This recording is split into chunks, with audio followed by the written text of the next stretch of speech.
अस्सलाम नाज़रीन, programme Pakistan affairs के साथ मैं राजा आतिफ ज़ुल्फ़िकार आपकी खिदमत में हाजिर हूँ। आज हमारे साथ मौजूद हैं जियो न्यूज़ के सीनियर कॉरेस्पॉन्डेंट एजाज सईद। एजाज सईद साहब से जो मुल्क में ताज़ा तरीन सियासी सूरत हाल बिलखसूस चल रही है उस पर बात करते हैं, और बिलखसूस इनसे पीपल्स पार्टी पर बात करते हैं, क्योंकि पीपल्स पार्टी जो है वो इस वक्त खबरों का मरकज बनी हुई है। एजाज सईद साहब, बहुत शुक्रिया आपकी हमें ज्वाइन करने हैं, खुश आमदेद कहते हैं हम आपको प्रोग्राम में। तो ये बताइए कि पीपल्स पार्टी कभी खुशी कभी गम वाली सिचुएशन में चल रही है। कभी वो लाडला लाडला सुपर लाडला प्लस पुकारने लगते हैं, कभी उनके चेहरों से मुस्कुराहटें आने लगती हैं, कभी वो फैसल वाडा का गाल थपथपाते हुए दिखाई देते हैं, कभी वो पाकिस्तान तहरीक इंसाफ के साथ इंतखाबात में ज्वाइंट वेंचर की बात करते हैं। चल क्या रहा है शाह जी पीपल्स पार्टी में? राय साहब बहुत बहुत शुक्रिया। राय साहब, पीटीआई भी खबरों में है और पीपल्स पार्टी भी खबरों में है, लेकिन जो चीज़ आम मीडिया में नहीं आ रही वो ये है कि पीपल्स पार्टी की एक इस्टेब्लिशमेंट के साथ एक रखना था, और हम गुज़श्ता कुछ महीनों से ये सुन रहे थे कि पीपल्स पार्टी की राह में इस्टेब्लिशमेंट एक रुकावट के तौर पे सामने आ रही है। लेकिन अब कुछ छोटी छोटी डेवलपमेंट्स हुई हैं जो बड़ी अहम है। जो सबसे पहली डेवलपमेंट हुई थी वो आपने और देखी थी, हम सब ने देखी थी। वो डेवलपमेंट ये हुई थी कि सरफराज बुगटी जो है वो गए थे और उन्होंने पीपल्स पार्टी में शमूलियत इख्तियार कर ली थी। ये मेरे और आपके सामने। सरफराज बुगटी जो है उनकी सियासत का भी आपको पता है कि वो इस्टेब्लिशमेंट से नाराजगी मोल लिए बगैर कोई भी काम करेंगे तो करेंगे। यानी कि जो पीपल्स पार्टी में उनकी जो शमूलियत है वो इस्टेब्लिशमेंट की मंशा से, उनकी अप्रूवल से हुई है। सरफराज बुगटी के पीपल्स इसमें पार्टी एक में, फैक्टर शाहजैन बुगटी का भी आना है, क्योंकि शाहजैन बुगटी ने नून लीग ज्वाइन कर ली थी तो वो सेम पार्टी में जाना नहीं चाहते थे, ये भी एक फैक्टर है। लेकिन उससे भी बड़ी अहम बात यह है कि देखिए, जो सरफराज बुगटी जब उन्होंने निगरान वजारते दाखिला से इस्तीफा दिया तो सबसे ज्यादा परसू उन्हें आसफ अली जरदारी ने किया। नून लीग ने तो उधर पूछा भी नहीं। लेकिन इससे भी बड़ी एक दो अगली और वाकयात भी हुए।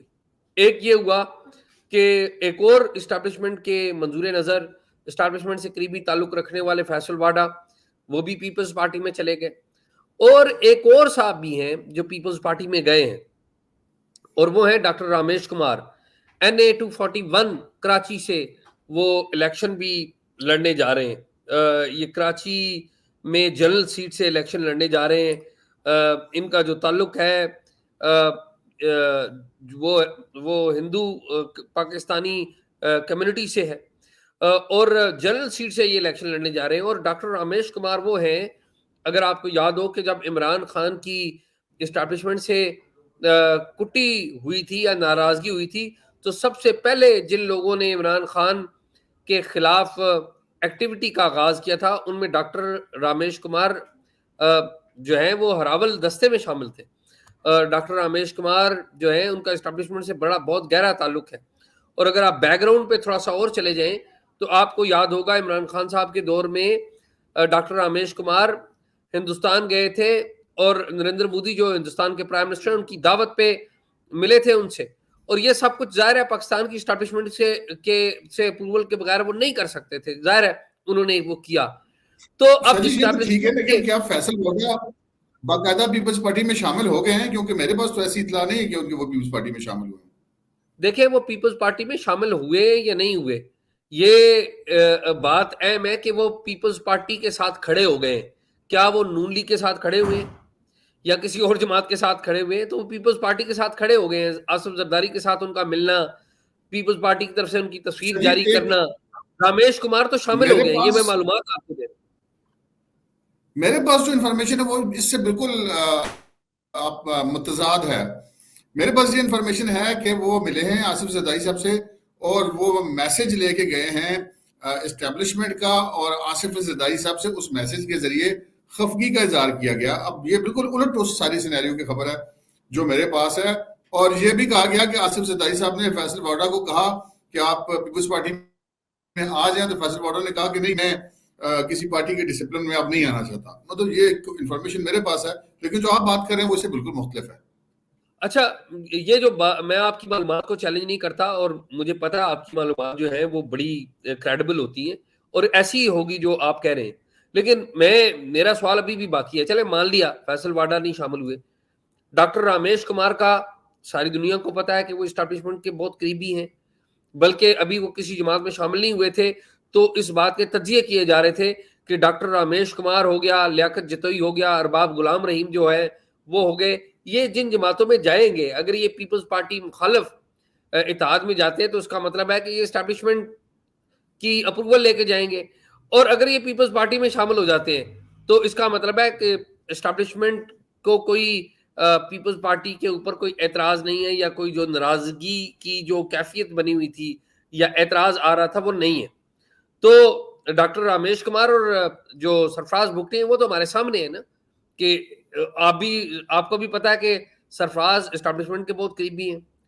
तो ये फैसल वाडा का मिलना और मिल के एक तस्वीर जारी होना, और मैं आपको मालूमात दे रहा हूँ कि फैसल वाडा इलेक्शन लड़ना चाहते हैं पीपल्स पार्टी के टिकट से, जिस कॉन्स्टिट्यूंसी से वो पीटीआई से वो ताल्लुक रखते हैं, वो चाहते हैं कि वो कराची से इलेक्शन लड़े, पीपल्स पार्टी की सपोर्ट से, हमायत से इलेक्शन लड़े।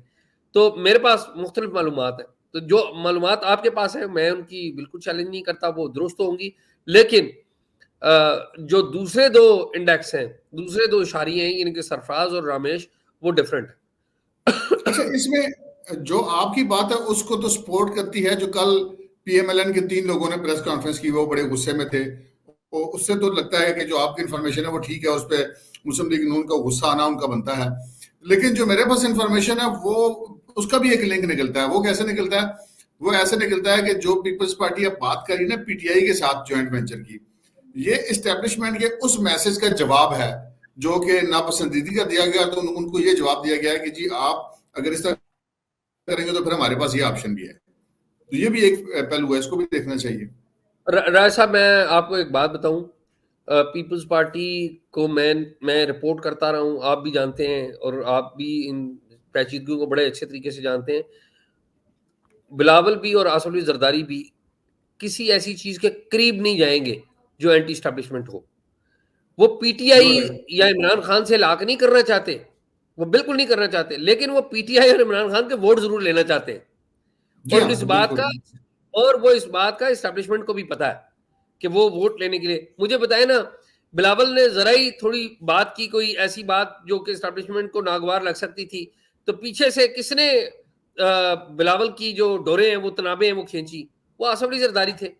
और आसफ अली जरदारी ने, बिलावल ने इलेक्शन कमीशन के खिलाफ बयान दिया, तो आसफ अली जरदारी ने बाद में कहा कि जी हमें इलेक्शन चीफ इलेक्शन पूरा 2 दिन पहले ये खबर है कि बिलावल साहब लाहौर से भी इलेक्शन लड़ेंगे, लेकिन अब वो उससे पीछे हट गए हैं। इसकी क्या वजह हो सकती है? मुझे तो रात को भी पीपल्स पार्टी के लाहौर के कुछ लोगों ने राब्ता किया और उन्होंने बताया कि जी पहले एनए 128 से इलेक्शन लड़ना था, अब पार्टी के अंदर ये है कि एनए 127 से इलेक्शन लड़े। तो मुझे नहीं पता कि वो पीछे क्यों हटे, लेकिन एक बात जरूर हो सकती है कि यहाँ पर जो पंजाब है और पर्टिकुलरली लाहौर, आपको पता है कि ये पीपल्स पार्टी का इतना सपोर्टिव नहीं है। यहाँ से वोट ट्रेडिशनली पीपल्स पार्टी ने रूज लाहौर से लिया था, लेकिन अब जो पीपल्स पार्टी की आखिरी गवर्नमेंट थी 2008 से, अब उनको लाहौर में पीपल्स पार्टी की हमायत का तो शायद इतना वोट ना मिले, लेकिन एंटी नवाज वोट उनको मिल सकते अगर वो उनके मुकाबले में और बीच में जमाते ना हो। बिल्कुल दुरुस्त बात, ऐसा ही बात। तो ये आप क्या समझते हैं कि क्या पीपल्स पार्टी सारे सिनेरियो में ये जो पिछले 2-3-4 दिन में डेवलपमेंट्स हुई है, कुछ गेन करने में कामयाब हुई है? मेरे ख्याल में पीपल्स पार्टी ने गेन किया है। टू बी फेयर, मेरा ये ख्याल है कि सिंध में भी उन्होंने गेन किया है, और पंजाब में जो पोस्चर पीपल्स पार्टी ने दिया है, ये देखिए वो इलेक्शन लड़ते हैं या नहीं लड़ते, लेकिन वो कहते हैं कि हम लाहौर से इलेक्शन लड़ेंगे, ये तो पॉजिटिव बात है, ये तो बड़ी अच्छी बात है। तो इम्प्रेशन वोट मिलता है या नहीं मिलता है एक अलग बात है, वो वोट बिल्कुल अलग मामला है, लेकिन एक इम्प्रेशन उन्होंने अपना बहाल किया। अच्छा शादी, चलते चलते एक और बात बताएं कि कल का दिन भी बड़ा अजीब था। हमने देखा कि वो अब तो सूरत हाल घंटों के हिसाब से तब्दील हो रही है, किसी के हक में किसी के खिलाफ में। सुबह पीपल जो पाकिस्तान तहरीक इंसाफ, जिनको अच्छी खबर मिली कि जी इमरान खान और शाह महमूद कुरैशी की जमानत होगी। शाह महमूद कुरैशी का कच्चे के मचल के नहीं हो सके, वो बात मंगल पे चलेगी, लेकिन उसी शाम को खबर मिली कि जी भले का निशान खत्म हो गया, इलेक्शन कमीशन में से पाकिस्तान तहरीक इंसाफ फारिग हो गई। पिछला इलेक्शन कलअदम हो गया।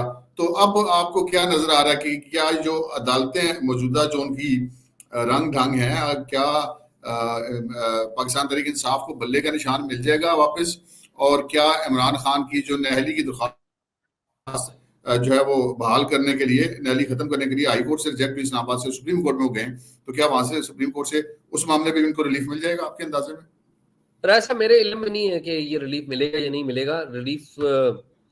लेकिन एक बात मुझे पता है कि अगर पीपल्स जो पाकिस्तान तहरीक इंसाफ के पास बल्ले का निशान नहीं है, तो फ्रैंकली स्पीकिंग इन इलेक्शंस की कोई क्रेडिबिलिटी नहीं है। कौन मानेगा? मुझे बताएं ना। ये मुझे एक मसला और है ना, पाकिस्तान तहरीक इंसाफ बिलखसूस, चूंकि वो इस वक्त एक पार्टी है इस सारे मामले के अंदर, कि वो ये तो चाहते हैं कि पूरे मुल्क में बड़ा शफाफ इलेक्शन हो, हर चीज बिल्कुल अप टू द मार्क हो, लेकिन अपने इंटरनल पार्टी के इलेक्शन में वो अपनी ही पार्टी के लोगों को ये हक नहीं देना चाहते कि कहाँ पे पोलिंग होनी है, ना कुछ इलेक्शन शेड्यूल बताना चाहते हैं, ना कागजात नामजदगी देना चाहते हैं। तो ये क्या, ये खुला तजाद नहीं है? नहीं राज साहब, ये तजाद तो सारी जमातों में है ना। ये पीटीआई कौन सी नया इजाफा है? मुझे एक फार्मूला अगर ये असूल आपने रखना है, अगर ये बिल्कुल ये देने का ना कि पता ही नहीं कि इलेक्शन कब पोलिंग होनी है, वोटिंग लिस्ट क्या है, कागजात नामजदगी कब मिले, कब दाखिल हुए, कब साइन हुए, कुछ पता ही नहीं। राज साहब ये तो बयानी है ना, ये तो एक बयानी है। आप ये बयानिया नून लीग के ऊपर, ये पीपल्स पार्टी के ऊपर क्यों नहीं हम लगाते? वहां पर ताजपोशी होती है। मैं को पीटीआई का कोई फैन नहीं हूँ, लेकिन वहां पर तो ताजपोशी है। एक फॉर्मेलिटी होती है ना, ये जाहिर एक जनरल पार्टी का इजलास होता है, उसमें नाम पुकारे जाते हैं, एक मतलब है स्क्रिप्ट तो कम से कम पूरा होता है ना। चले अभी, लेकिन वो ये इसकी डिटेल्स जो मर्जी आप बात करें या मैं जो मर्जी बात करूं, लेकिन इसका ऑप्टिक्स बड़े बुरे हैं ना। इंटरनेशनल ऑब्जर्वर्स ने आना है यहाँ पर, मुझे बताएं उनके ऊपर क्या। बताएं जी, ये जो इलेक्शन आ रहे हैं, जट की बात करते हैं, इसमें आपको पाकिस्तान तहरीक इंसाफ किसी जगह पे एग्जिस्ट करती हुई दिखाई दे रही है या नहीं दिखाई दे रही? मुझे खैबर पख्तूनख्वा में नजर आती है। मुझे नहीं लगता कि पंजाब में कोई इतनी ज्यादा ले सकेगी। ज़ाहिर है बल्ले का निशान कोई नहीं है, पार्टी लीडर कोई नहीं है, कैंडिडेट वो भी मिल भी जाए, इम्कान है इस चीज का कि अदालतों से मिल जाएगा। यार कैंडिडेट कोई नहीं है ना। अब देखें कैंडिडेट से कागजात नामजदगी लिए जा रहे हैं, तो किधर होगी? मुझे नहीं लगता कि वो होगी। चलें, बहुत बहुत शुक्रिया एजाज सईद। नाज़रीन, आपने एजाज सईद की और मेरी गुफ्तगू सुनी, पीपल्स पार्टी के मामले पर भी आपने हम दोनों को सुना, और पाकिस्तान तहरीक इंसाफ के मामले पे भी आपने हम दोनों को सुना। आपकी जो भी राय हो और कमेंट्स में उसका इजहार जरूर कीजिएगा। अब तक के लिए इतना ही। मुझे और एजाज सईद को इजाजत दीजिए। अल्लाह हाफिज।